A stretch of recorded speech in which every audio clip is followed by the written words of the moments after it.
Hey guys, welcome to my Facebook Live. It's kind of a sudden decision that I thought of something that I want to share with you based on the photos that I saw in our group today. So let's begin. Welcome for all. If you are live, welcome, and if you're watching it in replay, welcome as well. And don't forget to type in the comment, say hi, and give me some likes. And if you enjoy or have any questions during this talk, let me know from the comment, and I'll check back. So I've been looking into the photos in our group, and I'm so happy that so many of you have joined the group so far, and it's been quite active, right? And hey, Putik, good to see you. I didn't expect people to come because it's more kind of like a replay for people to watch. But anyways, I'm just gonna share with you a few lessons that I learned over the years based on the photos that I saw in that. So the number one thing that I want to talk about that I saw a lot of you have made some mistakes in the posting is what I call the Perch.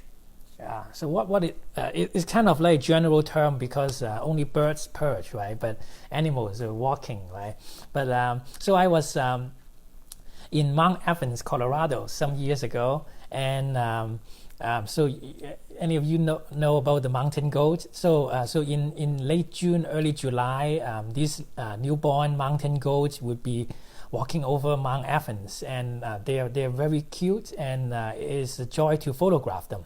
So the first time I went there and I saw them, I was so excited, and I kept taking photos of them. And then after a day or two, I started to review my photos in the computer. And then I realized that none of the photos were usable. Why? Because I was so focused on catching the moment, right? Getting the eye sharp, getting the action, and all. I forgot to pay attention to where they were. So turned out that a lot of the times they were actually running on the road. Or if not, they would be playing on the side of the road, and then in the background there would be a road. So how does it matter, right? At first I thought, it's still nice, good action, right? But the problem is after many years of me submitting photos to contests or publications and being a judge as well, then I realized that for all these contests or publications, they just would not welcome anything that has a kind of like an artificial sense to it, meaning that any man-made thing in your photo is not gonna make it. So I mean, you can still enjoy it, of course, but basically anything man-made is not good. And that's what I mean by the perch, where the animals is standing on or playing at or resting at. And then you may say, Tin Man, I know I would not photograph them on a telephone pole, for example, right? And that's obvious, right? But sometimes there's something that is not too obvious. For example, I see some of the photos where a lot of people love to post photos when bison in Yellowstone was walking on the road, right?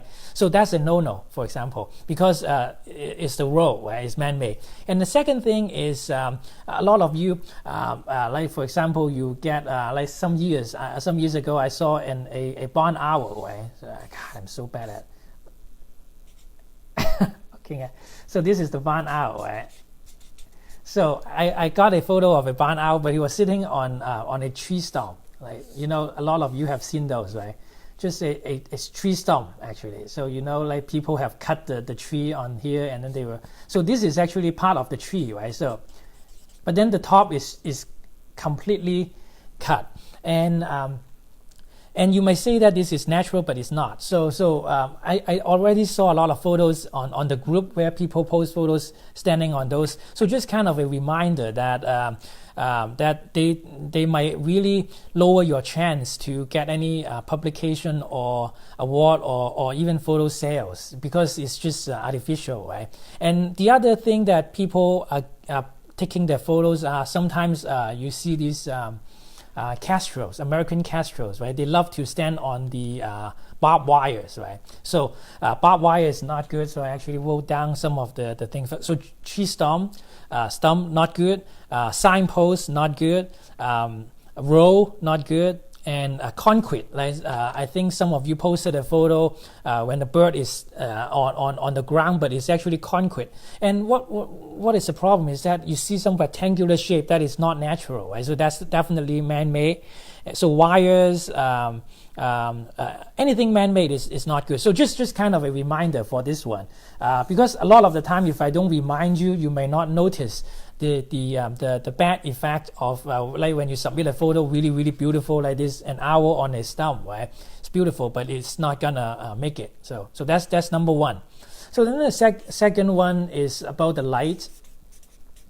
A lot of people know that light is like what is photography? Like the first question that people always ask. So photography is, some of them say the origin of it is to painting by light, right? So light is really our most important thing that we should master to take the photo. If you're good at light, you're basically a very good photographer. And some of you may say, I already know, Tin Man, so all the time I would go into a place and I would check if the light is kind of behind me, right? And then you go and shoot. And if you pay attention to my last burst in flight tutorial, Facebook Live, I mentioned about shadow, right? Like if the light is too harsh, right, then you create really harsh shadow in it. And but one thing that a lot of people make mistake is they didn't know how important light angle is. And for me too, I make that mistake, because every time I go out and I kind of glance behind me, right, and make sure that the light is behind me, not in front of me. And then I kind of look for the animals and photograph. But to me, the light angle is the same as anybody here play violin, for example, is almost like the key when you play the violin, like you put your fingers, right, and the accuracy of the finger determines the sound quality of the note, basically, of the music. So the light angle is as important as that, meaning that you're facing an animal, you're facing a bird. If you move left or right by 1 inch, the photo will look different. You may not notice if you're a beginner. You think, come on, the light is behind me. But just 1 inch, just like move just a little bit like this or just a little bit like that, the shadow on the animal would be completely different. And of course, sometimes because of that, the background, the color of the background and the texture and everything would be different. But what I want to focus on is about the shadow. Just a tiny bit of movement. Like sometimes people will just walk one step, and it will create such a harsh shadow on the bird or the animal that the photo will not be usable. And I was photographing a white-tailed kite one year in the beginning of my photography journey, and my friend was just standing next to me, really, just like maybe one step next to me right here. And we both saw the white-tailed kite suddenly rise above the mountain, kind of flying towards us with some nesting material on his bill, coming back to the nest. We have almost like a head-on shot. So we were both super excited, right? We hand-hold the camera and then get like 10 frames each of us, and then we were all jumping. And I showed him the photo, he showed me the photo, and then I was shocked. Why? Because his photo were much nicer than me. Just because of that, probably 1 feet or 2 feet next to each other, the light is just perfectly behind him, while the light is a little, maybe like 2 degrees behind me at an angle. And because of that, for my photos, there is some harsh shadow on it, and for his, it's just perfect, like pure, soft details, everything. So what I want you to do, and indeed, Protic is right here. And 1 year I was photographing the short-tail. The owl with him, right? The short-eared owl. And surprisingly, I see that a lot of the photographers who have like these big lenses, right? You think like all camouflage, right? So the first thing is they're thick, and the style of it kind of tell me that they are professional. But you see that they were all over the place. Like the sun is right behind us, and I know that there's, so basically you look at the shadow of yourself, right? When the sun is right behind you, you see that the shadow of you, the head of the head of the shadow would be pointing right at the bird. Not 1 degree less, not 1 degree more. It will be just right there. You have to keep walking to get that perfect alignment. Otherwise, the photo is not gonna work. And I see that a lot of the beginning photographers, they do not pay such an attention, and every degree counts. Right? People always say every second counts, right? But for photography, it's every degree of the light between you and the animal would count. So anything that casts a shadow, the photo is almost no go for that. So it's very important on that. And the second thing is sometimes you don't see shadows on the sides of the animal, but then you can see that, for example, if you look at some photos in our group, you see that you look at the face of the bird, the head of the bird, you see that the nose, below the nose, below the bill, when there's no nose in the bird, right? What I'm talking about, the bill of the bird, you see that there's the shadow of the shape of the bill below the bill. And what does it mean? It means that the light is pretty high up. So that casts a shadow on it. And then when the sun is that high up, usually the light is pretty strong and bright and is unforgiving, meaning that so as the sun rises more and more, you have to pay even more and more attention to the angle of the light.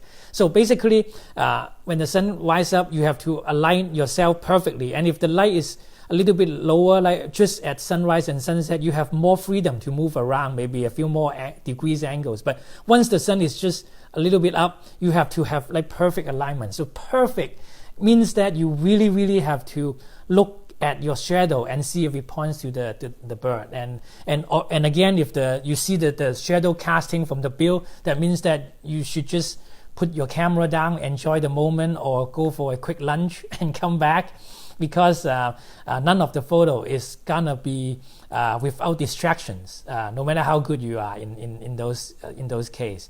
And so that's the second thing. So the light angle is super important on that. So let me see if I have anything to add. So yeah, so as a photographer, like being a painter of the light, you have to be super aware of the light angle. Like you almost have to say, oh, I'm 1 degree off, let me move back. Oh, the animal moved, let me adjust. So the animal, so the key is that the animal and the bird are not gonna wait for you at the same spot all the time. Like sometimes they flew to another branch. So what do? You don't just kind of just swing your lens and shoot it, because once the bird or the animal moves, the light angle, the relative light angle has already changed, and you have to move quickly. So you have to have very fast footwork to make the photos work for you. Okay, so that's good. So we are going pretty good at time. So the number 3 thing is crop.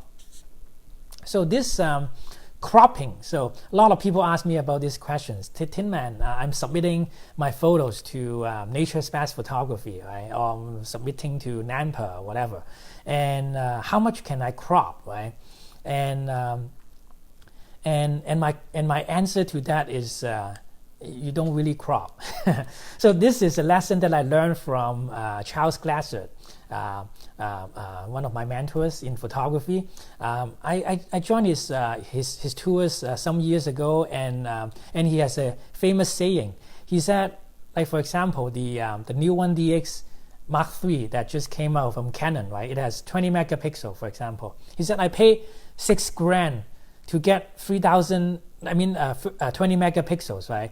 Why do I want to crop away the stuff when I pay so much money for that? Which makes sense, right? You pay money for the 20 megapixels. Why do you want to crop away so much for your photos, right? So, and in the beginning of my photography journey, I would say, okay, so this is a bird flying by, right? God, I'm so bad at that. Let me just... So a bird flying by, right? And you just raise the camera and then you take some photos, right? And you think that I have so many pixels, I can just crop it. Like this is the photo right here, right? And then the bird is like this small. And you said, well, even if I crop it like this, the photo still looks pretty good in Facebook and all, and should be fine, right? So what I call this is really like a way to cheat, because I think in a way wildlife photography is our way to express ourselves, and also it's almost like a game of life.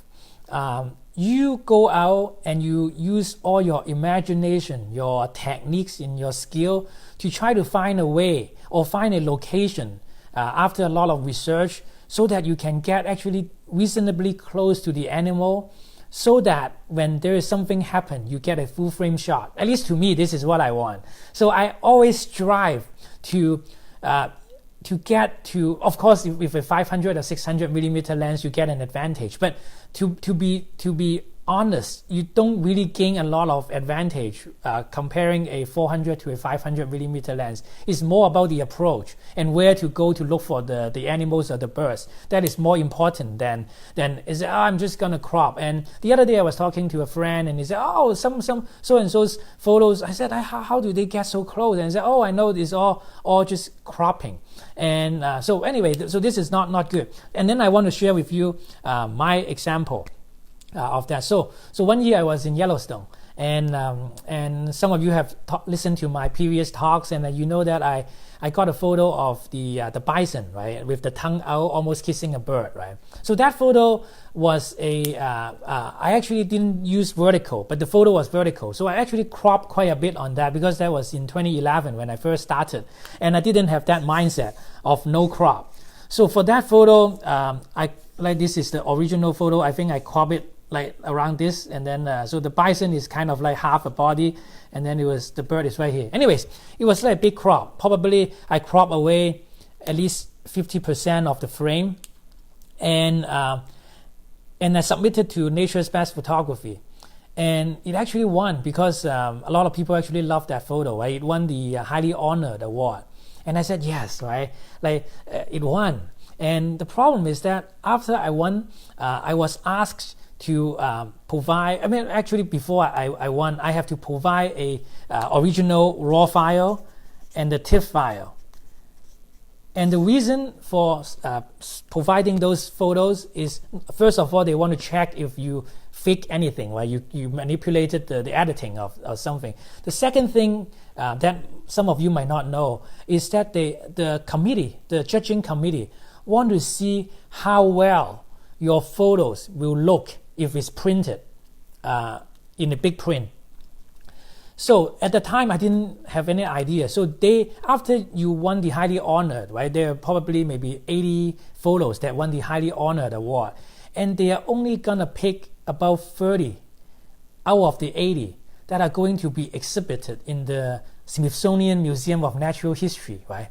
And then I realized that my photo didn't have enough pixels, and so at the end, the photo were not selected to be exhibited in the museum, and that was one of the disappointments, which I think is really because of the big crop. And so remember, give yourself a challenge and don't crop. And so you naturally will ask me a question. Is that like, Tin Man, I just got a Sony A7R4, for example, 61 megapixel, right? 61 megapixel is how much? This is the photo, right? So the length of the photo is over 9,000 pixels. So then you ask me like, Tin Man, if I have a A7R4, that means that I can crop like to the 1/3 of the photo, and I still have more pixels than your 20 megapixel photos, right? And so it will be good. And then so now I don't even need to bring a long lens, and I can just go out with my 61 megapixel camera, or even DA50, right, 45 megapixels. I can just go and crop, right? So at first I thought it makes sense too, but the problem that some of you might have overlooked is just let's pause for a second, right? Think about it. I remember when I first got my camera back in 2001, that was a Canon D30. The camera was $2,000 or $3,000, and guess how many pixels that camera has? That camera has 3 megapixels. So now we have like the A50 is 45 megapixel, right? Sony is 61. That one is 3 megapixels. But believe it or not, that camera, when I print something, I can blow it up and it's just amazing. And I said, but this is just 3 megapixels. How can that be possible? So I finally realized the answer to that from my India trip recently. The answer is actually quite simple. So for example, you are looking, let's just go to a new page. So the answer is quite simple. So this is your viewfinder, for example, right? So you have this, familiar, right? These surrounding points right here. So this is the thing right here, and this is sometimes the animal would be like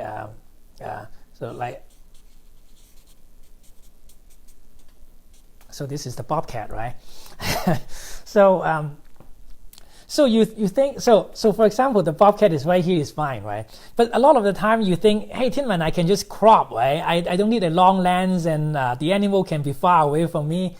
And so what happened was that people would started to take photos when the bird is like this size, and then they take a photo, and then eventually after they got the photo, they crop it like this, and then they think, since still here I still have like 3,000 pixels, right? So that should be good, right?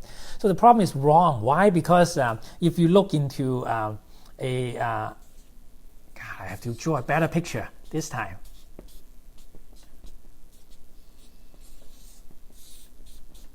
This is pretty good, right?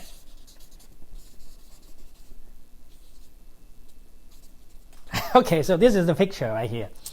So if you want to focus on this photo, but your autofocusing point is pretty far away from you, that square, the middle square of the autofocus is like this. Right here, right?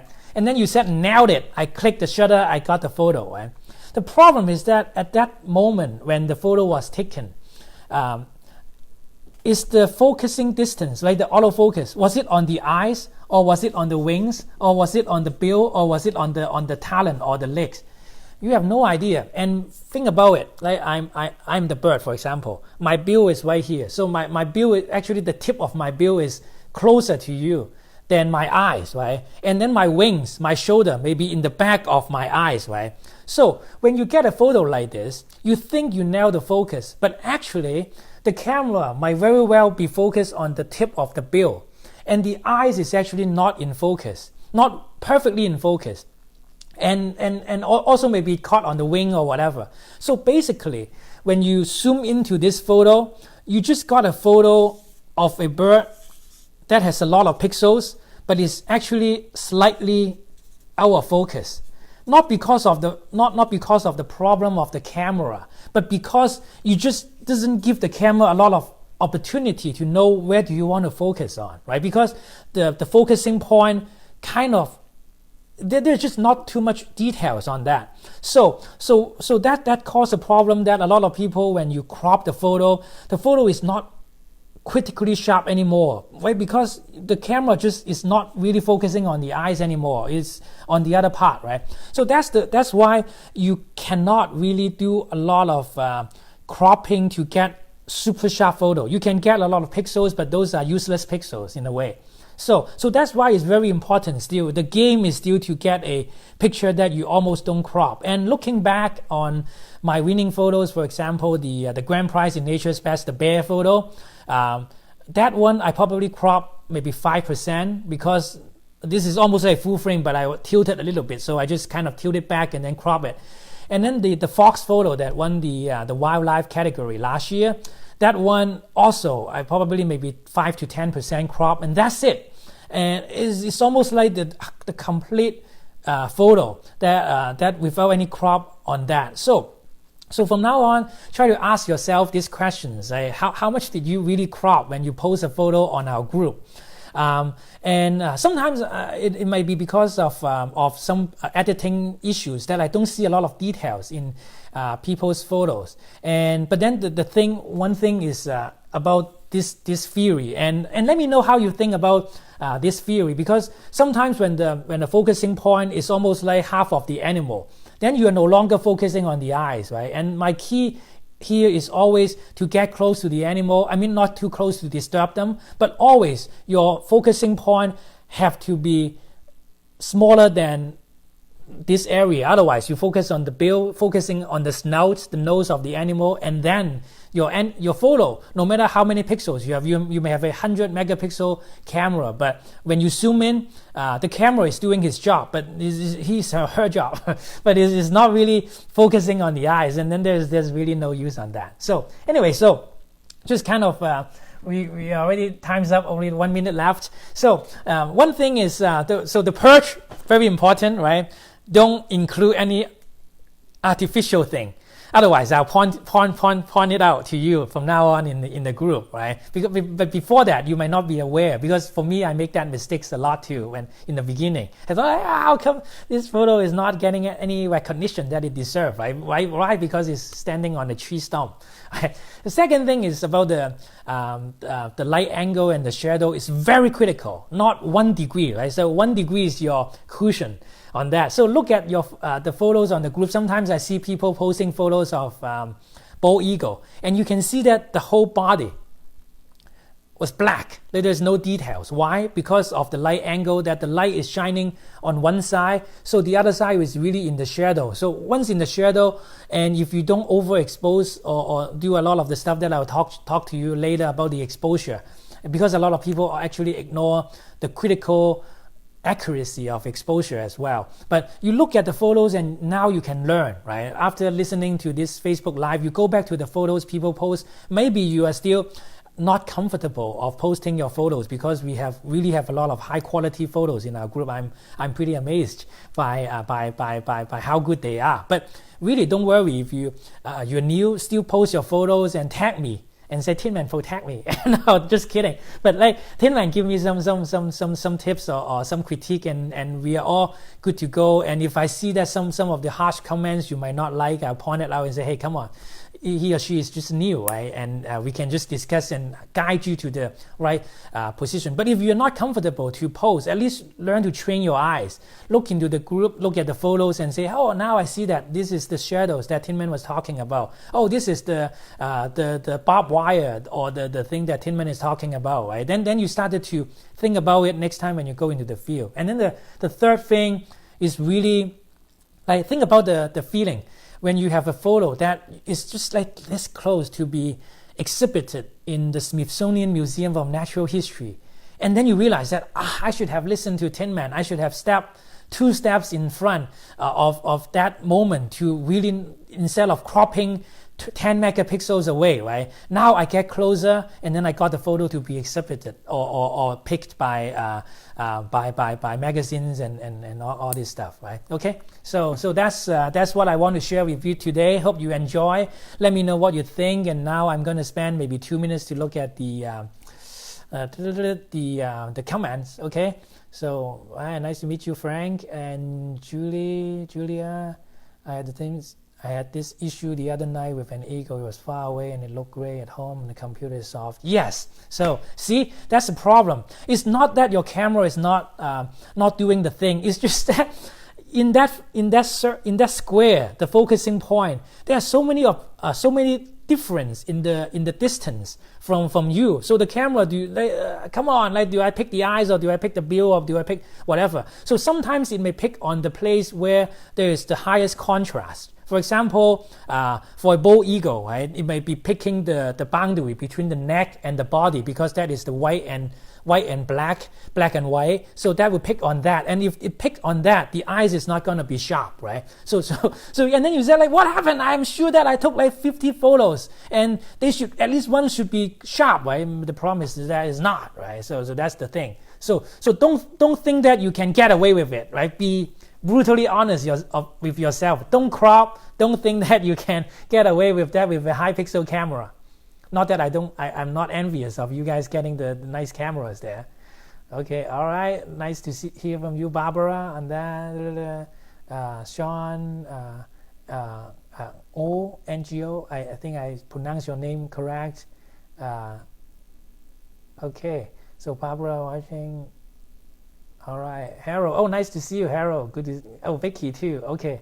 All right, and Pratik, you know the tricks. All right. So if you're watching it in the replay, also let me know what you think. And the little assignment to you guys is go to the post, go to our post in the group, and if you see something that I talk about today, don't hesitate to maybe point it out politely in the comment of those photos, and then or if you have any questions, you can tag me too and say, hey Tinman, am I correct to say that? And that's how we learn, right? That's how we can improve together, right? We always find new things, right? Okay, so hope you guys have a nice weekend. Stay safe. I mean, the virus is very scary, and hope that you guys would like be aware of it and keep safe. And I'll see if I would do another live this weekend, because I think people can come, more people can come in the weekend, and we can have more Q&A sections. But for now, hope you have a nice evening. If you are in the US, and if you are in the other part, have a nice day. I'll see you guys next time. Okay, all right.